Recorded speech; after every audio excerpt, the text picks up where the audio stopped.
it always behooves you to look a little closer. In order to really find value, you have to zoom in. You have to find it's a place that can satisfy a lot of those same growth numbers percentage wise. Maybe it's a smaller market, under 500,000 people, but also it checks all the growth percentage boxes. Welcome into the Get Invested podcast, a podcast about all things real estate and real estate investing, brought to you by Capital Velocity Investments and a part of the Matthias Talks Investing Substack.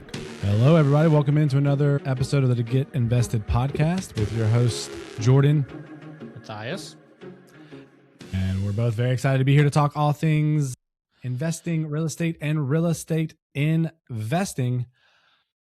Today's topic is something that I feel like in some form or fashion we talk about a lot, and it's definitely come up a number of times in other conversations, but I'm excited to just drill down on it as a topic. We're talking about zooming in for value, talking about markets. I was rereading some old newsletters, putting something together, popped out as something we should definitely tackle. But before we get into that, now listen, I don't want a 20-minute story time. As amazing as those stories were, only one short, hilarious story. No, nothing nearly as exciting. I was sprinting around. I had a bunch of calls this morning, but I also wedged in between a bunch of calls was a dermatology appointment. As I'm turning 40 in a couple of months, I figured I needed to get, especially living in Florida, being in the sun a lot, I figured I should get the old scan to, check the nose, the neck, the shoulders, the ears, whatever, and make sure that none of my plethora of moles is anything to worry about. And I got a clean bill of health, which is always nice. So that was good to hear, because it's one of those things where it's like, I'm pretty sure I'm fine. I feel fine. I don't know why anything wouldn't be fine, but until you go, you just never know. And I'm like, man. So you put it off is really what happens. You put it off for a while, but I was like, all right, I'm turning 40. I should do it. So good to go though. That's the good news for the day. Busy with business, but other than that, normal. Well, good to hear. Yeah. Well, two things. One, you say talking about crossing that 40 threshold, and obviously I've already crossed it. Yeah, you're on the other side. Yes, I have crossed that Rubicon. That means, I don't know if it's been on your mind, but it has on occasion popped up in mine that we are nearing another. Yeah. Apparently it's 45 now, not yes, 50. 45. Yeah. The doc told me. Yeah. I don't know. Not looking forward to that. No, but hey, I am looking forward to. Well, maybe we should do it together. You can do it a little early. I'll do it a little late. We'll meet in the middle, as it were. We'll make the most awkward procedure in the world even more awkward. I don't mean in the same exam room, Matthias. I mean, we go to the doctor together and then proceed on our separate ways. But then we can recover from the loopiness, because you get drugged if you want, together in the waiting room. Oh, yeah. I want. Oh, and then it can be so fun for Jen and Rachel to come pick us up while we're Oh boy. All in the fun zone. Yeah. All right. My second thing Don't is, tell them about the grade.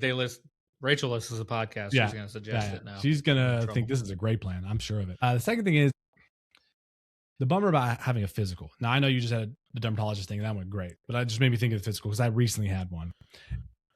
You think you can be doing everything right, and everything's fine except for one thing, and then you feel like a failure. Oh, everything else was great, but like my LDL was a little high. Why was it? I don't know. I've not changed my diet. Mine was too. I'm like, I don't. Yeah, this is a thing now. Like, this is just what happens. Yeah, it's a real high stakes game, honestly. You got to really hit that parlay all the way through to come out feeling good. You can't miss a leg. Yeah. Well, speaking of first time things, and I guess age, I had the first ever work on my teeth done. Actually, earlier today. Now, not counting wisdom teeth, which you were there for, actually. I was. Hilarious. Yeah. Speaking of loopy, this is what I'm talking about. Store. This is what you can expect when it's both, but times two when it's both of us. You giving directions to your mother home to her own house was something I will never forget. That was hilarious. This is what happens. One time I got stung by a yellow jacket or hornet. I don't remember. One of the ones that takes me to the hospital. And before I went, I took a bunch of Benadryl, and then they gave me the whole yammer of things, which is essentially just Benadryl and adrenaline. So on the way home, I was for lack of a better term, drunk. And yet again, I was insisting my mother was going the wrong way home. I don't know what it is about me getting on drugs and being convinced that my mom does not know how to get to the house she's lived in for 20 years. Love it. That's good. So anyways, yeah, so I got a little filling over here, not a cavity. I want to be clear on that. Just places where it worn away because brushing too hard. Guys, overbrushing is a real thing. I'll just tell you right now. PSA. Be wary of it. Exactly, because you can't get them gums back, man. They can do all kinds of filling for your teeth, but the gum part, they don't got. They don't know. I don't know what that thing is. And then, I got to be honest. I had a little vanity project done. Had a little discoloration over here. Nothing wrong with it. Nothing structurally a problem. But when I was like, let's go ahead and just make that pearly white. Well, as close to pearly white as it can be. Don't ever walk into a plastic surgeon's office. Listen, they didn't bring it up. I did. Because I was That's like, my point. You'd walk out like, nip tuck, Like, we could do a little something. I noticed this. Well, no, I see. As I told my dentist, I was like, Dr. Miller, yeah, I'm interested, but there's going to be a strict cost of vanity ratio here. I think the plastic surgeon. Wise. I think the price it would flip significantly. Skew quite. Yeah, this was like $60. This plastic surgeon is going to be a few more zeros, and I'm going to be like, no. Yeah, exactly. All right. Well, my vanity aside, let's let's jump in here. Let's get started on this topic about how to find value in markets and what that really means. I've got I think we both got our soapboxes on this topic, but I'll just toss it over to you to get us started and we'll go from there.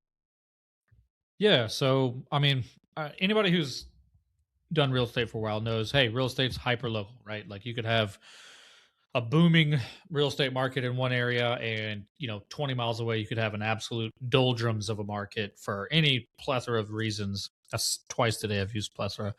Look at you. I know. And everyone was impressed. So I guess what we always we try to remind people, especially investors, is like, hey, you got to know, you got to zoom in. Like, zoom in for value is kind of the tagline you assigned. And basically you got to look closer because, it goes neighborhood to neighborhood. You could get really, really small area that you're looking at. And that could be the difference between a great deal and a deal that you should walk away from. And part of finding the value is finding value that other people don't find, I'd say. So knowing things and being familiar with, that's why, having that inside knowledge is always a win. You're always going to have a competitive advantage if you have the inside knowledge and you're very well-versed and well-known, well-studied in a particular market, no matter how small. It could be a neighborhood. Again, it could be neighborhood, city, state, whatever it might be. That's just something that I think it's good to talk about and to kind of let anybody who wonders what the heck I'm looking at and why I'm thinking what I'm thinking. This is a lot of why I'm thinking this way because we're pretty active in Mississippi. So I jotted down a bunch of stats on Mississippi that we're going to talk about a little bit. And they kind of illustrate exactly what we're talking about with the concept of, hey, knowing a geographical area is great, but zoom in a little bit more and there's a much more precise story being told, I guess. Yeah. And so on that zoom in idea, just to get us started, there's different aspect ratios or apertures, right? There you go. Apertures, right? Because one of the things that always comes up, and we talk about this a lot, I feel like in passing or amongst ourselves, I don't know. And it comes up a lot in conversation with investors and even sometimes potential partners, right? When they hear, for instance, Mississippi, they think the state. And that just doesn't really mean anything. For one, I think people forget how many people there are. I really do think that they're not all in a few places. There's a lot of people, a lot of places. So you're going to throw those stats out. So I won't belabor that point, but the entirety of Mississippi doesn't really have anything to do with anything as far as what people like us are doing. Yeah. And then secondly, even within that, and I think this is an interesting framework because, I like to do the comparison between commercial or business and investment and then the residential aspect or the personal. Within that, you can have, let's say the coast of Mississippi, right? Let's cut off, the rest of the other 7/8 of Nobody even business knows that what's up there. Yeah. North of I mean, Jackson, I don't really. Oxford is awesome, but anyways, sorry about Lane Kiffin. Believe Don't me, move that. as an LSU alum, I'm not actually that happy about it. But so we cut off the rest of Mississippi. We're on the coast. Even that, you're going to definitely, and I think people can understand. Oh, the coast is going to be like it's going to have a different thing going for it in a lot of different ways. The industries that can come to it, the attractions that it has, etc. Even within that, you're going to be zooming in more for pockets, areas, etc. And I like that you said earlier, like, oh, it could even be a neighborhood you're specializing in, because that made me think about, reminded me that it's a funny thing that when we talk to investors, they're like, what? Mississippi or even Southern Mississippi? But when they were buying a house, I guarantee you the place that they live in they're wherever they live has like good places to buy a house and bad places to buy a house. Always. And they were like, we all do it. We're like, drive to the right neighborhoods to buy where we think not only is it going to be safe and good houses, but they'll appreciate it. And there's not downturning factors, right? Schools and, yeah. All the things. So like 100%. literally every single thing that they would think about to buy a specific house is in a lot of ways applicable, but the resistance may be strong, maybe just the surprise is always on a macro level. When if you applied that macro level to basically where anyone lived, and I'll speak to Charlotte, as much as I love Charlotte, there's definitely some places where like I would absolutely not buy a house. Yeah, in any city, there's always those. Even in Dustin, and even in big or small areas, there's going to be places where you would invest in a house and places you wouldn't. So just thinking about that framework, you move it over, it kind of makes sense. But anyways, back to you. Yeah. So we talked Mississippi. So to correct a little bit of something, you did say, Mississippi as a whole doesn't really matter much to our investments. And that's mostly true, but there are a few things. So, I mean, Mississippi has a general cost of living. They have a general state tax laws, and they do have, landlord laws and things like that. On a scale of things that we like about Mississippi, the low state income tax, the low property tax rate, all these things that matter for when choosing an investment. Some of those are good, but then you look at, and I looked it up again today, from 2010, 2020, Mississippi lost 0.2% of its population as a whole, as a state. 0.2. 0.2. 0.2. Okay. That's significant because very rarely do you see a state actually as the population of the U.S. is growing significantly. Right. A state is losing population, and that turns everybody off, right? Everybody goes, "Oh, Mississippi lost population. It's a dying state. Get out of there." Maybe not. And actually, there's a bunch of signs that there was some census data or something in 2023 that's showing it's actually turned around and it's growing again. Relatively. I mean, it's definitely below the national standard, but that's what brings us into that. Bring out that microscope and shrink that aperture a little bit, because the Gulfport area, the Gulfport Biloxi MSA, which is it's less than 500,000 people right now, but just less than 500,000. That's not a small amount of people. They're experiencing over a 2% annual growth and have been for some time, and projected to continue. So 2% is significant. That's one of the biggest. That's fast. That's, your big cities are growing at a 1.5. I mean, your big cities that are growing, they're growing at those rates. 2% significant. And that's just something that I like to highlight, because again, if you don't shrink down and look at, at specific markets and specific areas inside specific markets, you're never going to see that.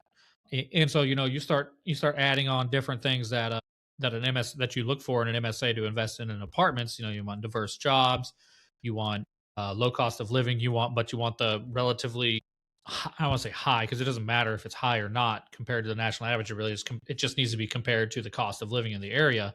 Your median incomes and things that, hey, can people afford to live here? Does everybody have to move out or move away to be able to afford to live, and things like that? So once you start adding in these other items, you show the track record of growth, the expected growth, and you're going, hey, what, like the Gulfport Biloxi area kind of checks a lot of our boxes. That's why we love it so much. That you start going, there's absolutely no reason not to invest in this market. I mean, hurricanes are a thing, so anywhere along the coast is going to be susceptible to those. So you have to mitigate that risk however you can. But other than that, you go, what's wrong with this market? Why wouldn't you invest in this market? And that's kind of makes the point that I generally want to make is that, hey, you got to look closer at specific markets in order to find ones that other people have ignored or have kind of blown past because they stop at the zoomed out area with Mississippi, like, hey, the cost of living's low, that's cool, but it's losing population, or it has over the last 10 years. So why would I bother there? It's too risky, and then you move on and you never dig in any further. And I think that's the value that I want to bring and find and bring to people. Right. Well, first, let me just say that yes, there are some statewide. Yeah, I knew you knew that. I was just kind of. Yeah. No, of course. Well, I guess there should be a distinction between like there's statewide kind of parameters that are statistics attractive. Yeah. Like, well, the cost of living is partially because it is not super populated. Sure. Very rural. But the state income tax rate, that has been passed as a rule. That is a factor, right? That's not something that's a thing. That doesn't fluctuate the same way that maybe like economic data and markets would, right? So that's kind of more of a fixed. Yes, they could change it, but everybody would know it would be coming, right? Yeah. And they're not going to be like, okay, the income tax is, I don't know, 0.5% now, and next year it'll be 13. Yeah, exactly. Like, that's not going to. Yeah, exactly. That's not be like New York City. That big of a change. So sure, there's some framework that makes it attractive, but I don't think people aren't going, oh, Mississippi, why would you invest there? And their reason being the state income tax is too low. That's that's not deterring them from the investment, right? Sure. Yeah. But I was thinking about, you said it was 500,000, right? So that's the Harrison County area, right? Yeah, and then the one to the east that I can never remember the name of it.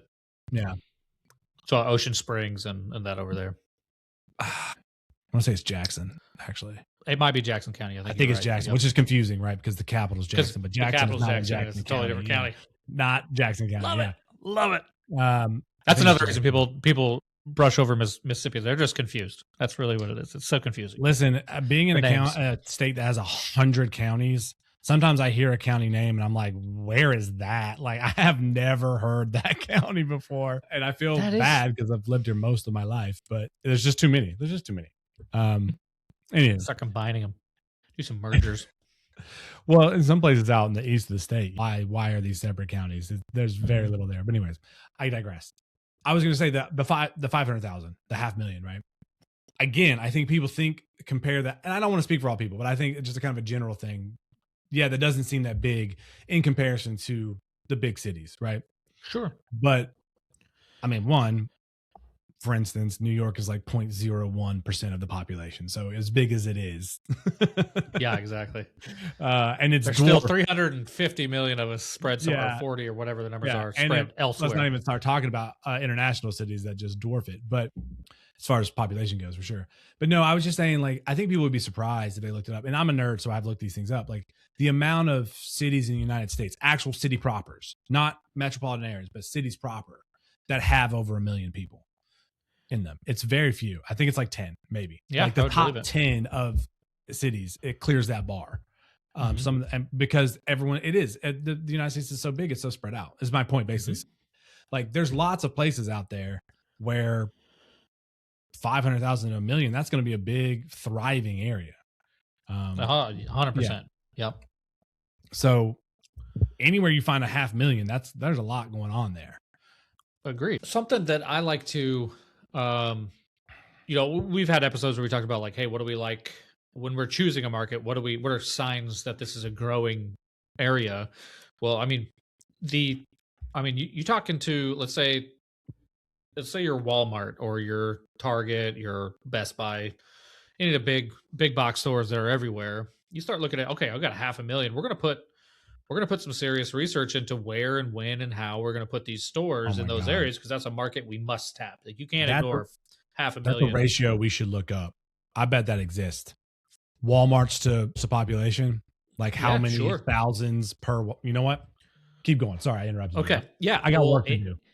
And one of the ways that I know that I kind of help confirm my assumptions about a market as I'm falling in love with it for investment, let's say, is that when you drive around and you see I mean, we've talked about it before, but you see the Starbucks going in, you see the new kind of, I don't want to say strip malls because that's kind of an outdated thing, but these new little mixed use storefront slash service type building. There's a Verizon over here. Those types that have to be everywhere, and for population, if they're being built and they're being rented in the same neighborhoods that we're looking, that tells me that people with millions of dollars in their research and analyst budget are coming to the same conclusion that I am. They're not necessarily looking for multifamily per se, but they're going, hey, the population here is growing and it probably will keep growing. So we're going to build, we're going to put our McDonald's here. We're going to put our Starbucks over here. That's what we talked a lot about the path of progress here, but that's when you zoom into, there's parts of Gulfport that you do not want to go. I'm going to tell you that right now. For instance, coming back to our particular Mississippi example, there's parts of Gulfport that are dangerous. And that's a lot of people hear about Gulfport, Mississippi, and you're like, whoa.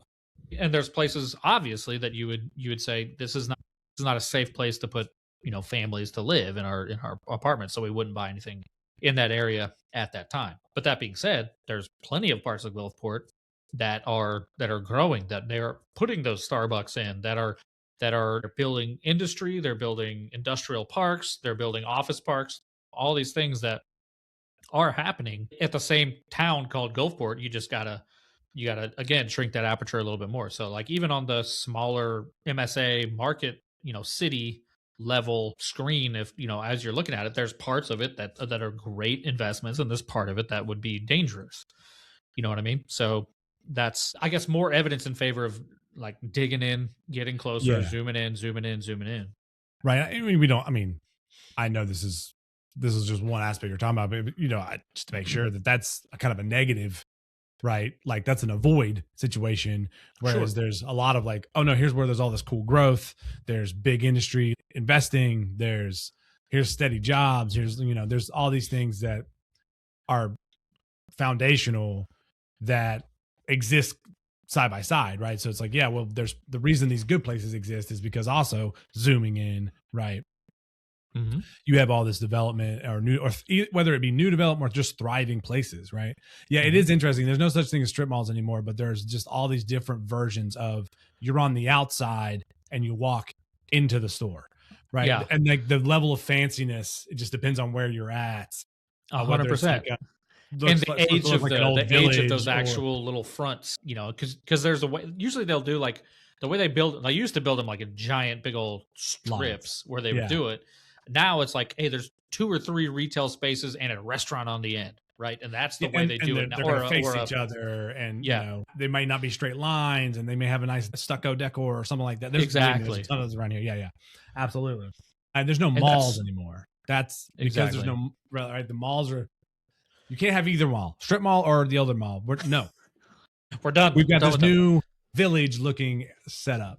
Well, it's kind of you can get a little bit of everything in the little neighborhood. So you got your neighborhood anchor. You might have a small grocery store and then a coffee shop, and then a Mexican restaurant over here, and then the rest of them are just small, either retail or services like businesses. Yeah, exactly. Like you're just like dentist, or there's some in Pineville that it is eclectic in there.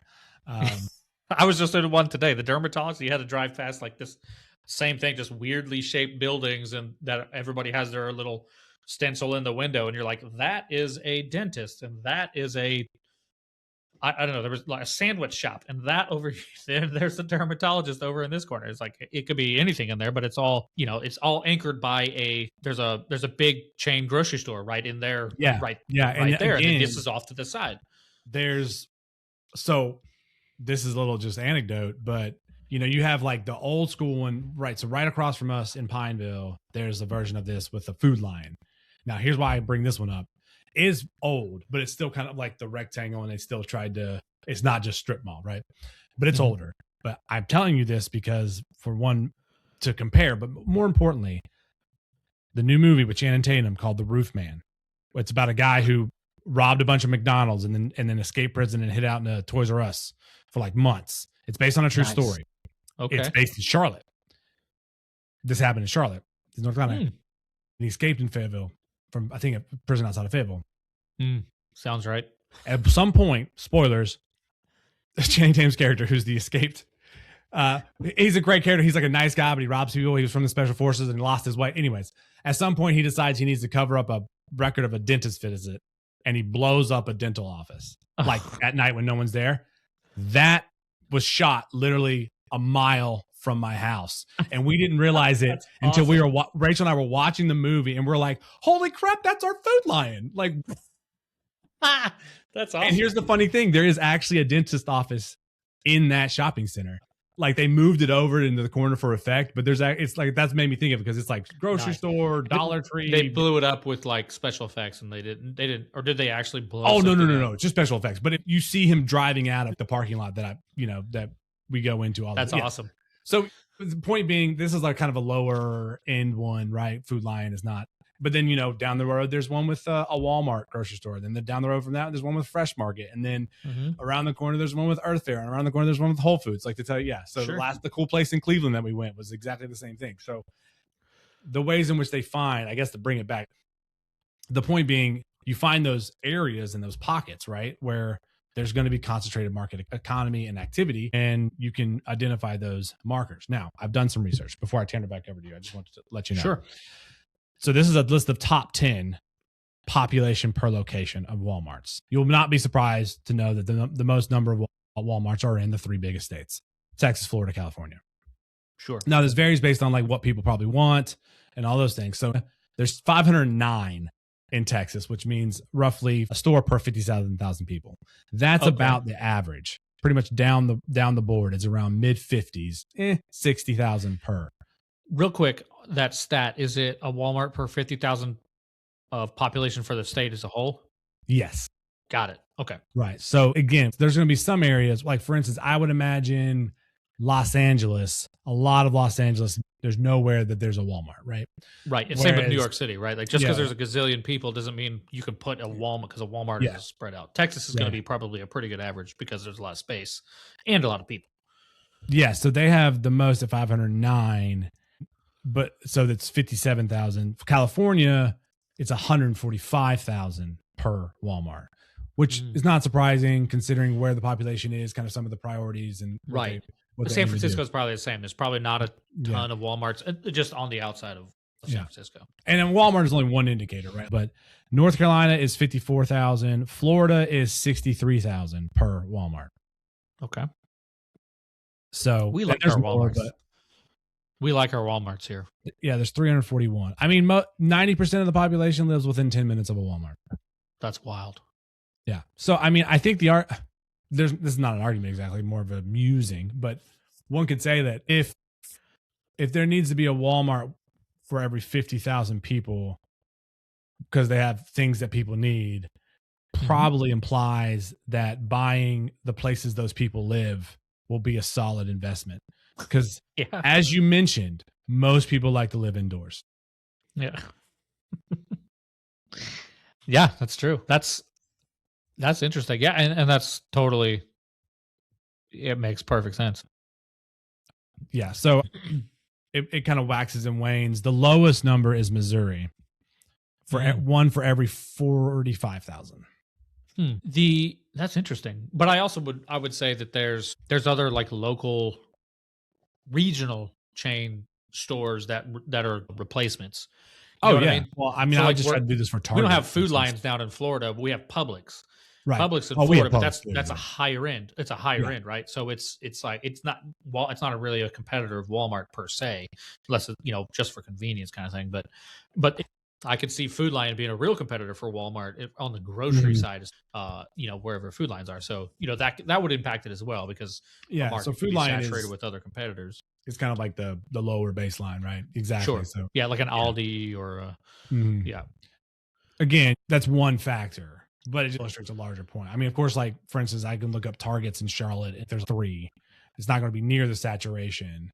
It's actually more than 3, probably like 5 in Charlotte alone. But it's not going to be the same saturation because it's a little bit different of demographic, which just provides another layer of the analysis. Like it's got kind of called filtering, where like, hey, in a big enough city, you have enough to support a really high end right Macy's type store or whatever. I'm just making that up. Whatever.